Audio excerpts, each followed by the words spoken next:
The handcuffs snapped shut in the middle of a funeral.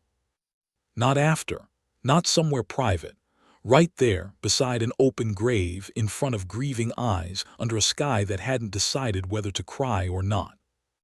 And the man who ordered it smiled, like he had just won something. What he didn't know was this.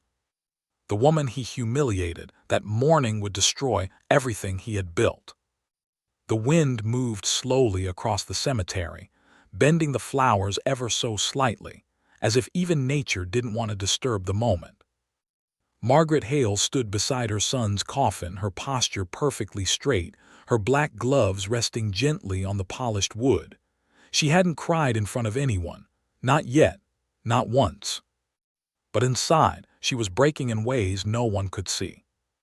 Her son, Aaron Hale, was being lowered into the ground. 32 years old, a lawyer, a man who believed too much in justice. And now he was gone. Earth to earth, ashes to ashes. The pastor's voice trembled slightly, barely holding together. Margaret didn't hear most of it. She only heard Aaron's voice in her memory.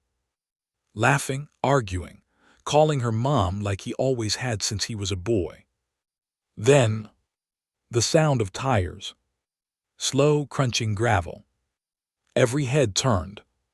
3 police vehicles entered the cemetery without sirens, without urgency, but with purpose. Margaret didn't move. She already knew. Some instincts don't need explanation. Captain Victor Halim stepped out of the first vehicle, adjusting his cuffs like he was walking into a meeting instead of a funeral. His boots sank slightly into the damp ground as he approached. Authority radiated off him. Cold, controlled, arrogant. "This service needs to stop," he said loudly. Just like that. No apology. No hesitation. The pastor froze mid-sentence. Murmurs spread through the crowd like a ripple in still water. Margaret finally turned. Slowly. "What exactly do you think you're doing?" she asked. Her voice was calm. Too calm. Victor Halim didn't like that. "We're here on official business," he replied. "Your son is part of an active investigation." A gasp came from somewhere behind her. Margaret's fingers tightened slightly on the coffin. "Then you'll come back later," she said, "after he is buried." "No," he said flatly. And then he gestured. Officers stepped forward. Toward the coffin. Toward the memorial. Toward everything sacred in that moment. Margaret stepped in front of them. "No." One word. But it stopped them. For a second. Victor smiled slightly. "You're obstructing an investigation." "You're violating dignity," she replied. His smile faded. He stepped closer. Lowered his voice. "Move or I will move you." Margaret didn't blink. "My son deserves peace." Victor's patience snapped. "Move, you stubborn old woman," he said loudly, grabbing her arm. "This isn't your moment."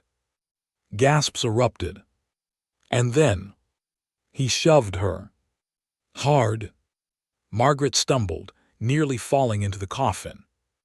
Before she could recover, cold metal locked around her wrists. The sound echoed. Handcuffs. At a funeral. "Arrest her," Victor ordered. And just like that, a mother became a criminal. The ride to the station was silent. Margaret sat upright, her wrists bruising under the cuffs. She stared out the window. Not at the road. At the absence behind her. She had not watched her son be buried. That thought sat heavier than the cuffs. Across from her, an officer shifted uncomfortably. "You don't have to do this," he muttered under his breath. Margaret didn't respond. She was already somewhere else. Thinking. Observing. Remembering. Every detail. Every word. Every face. Because unlike them, she understood consequences. At the station, the tone was different. Not respectful. Not professional. Efficient. Cold. Processing. Her veil was removed. Her photo taken. Her fingerprints pressed into ink. She said nothing. Victor watched her like a man waiting for a reaction. For anger. For fear. For something he could control.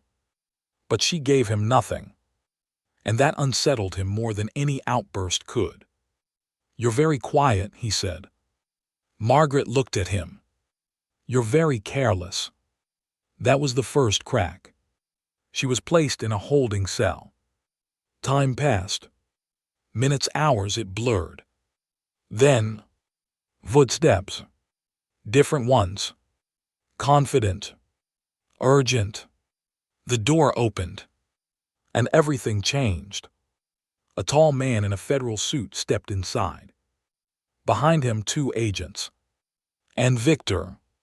But Victor didn't look confident anymore.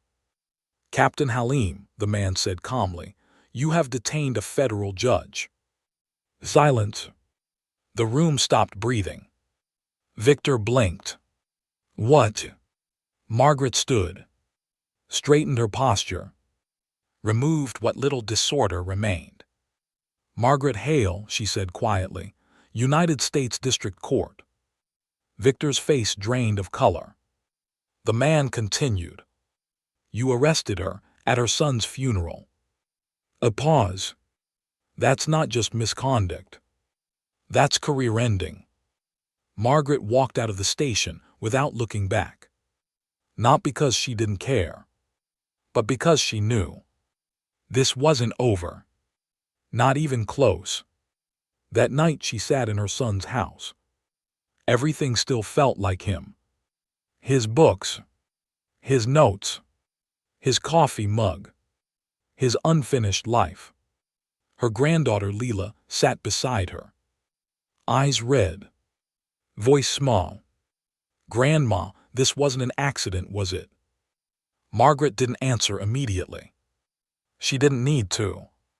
She already knew. "No," she said softly. "It was."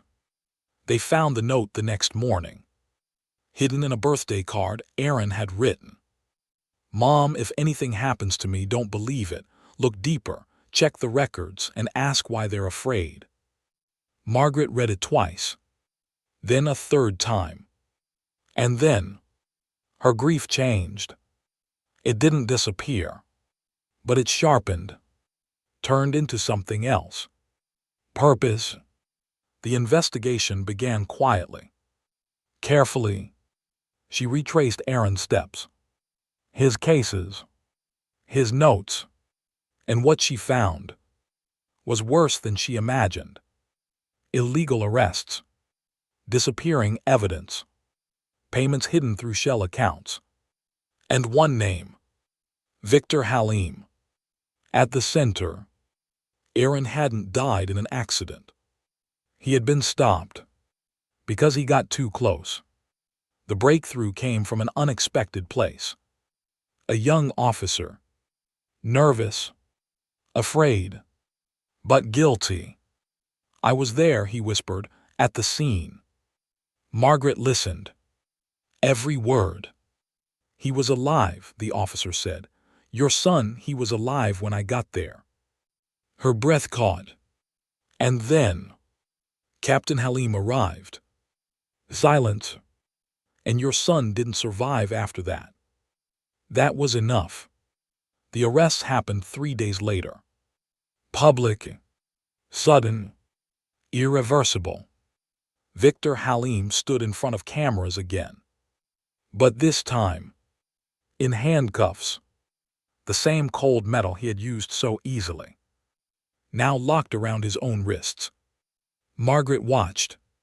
From a distance. Unmoved. He looked at her. Desperate. Angry. Broken. "Judge, please."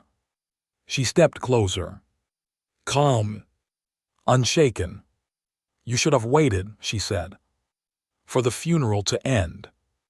Weeks later, the cemetery looked different. Peaceful. Complete. Margaret stood beside Aaron's grave. Leela next to her.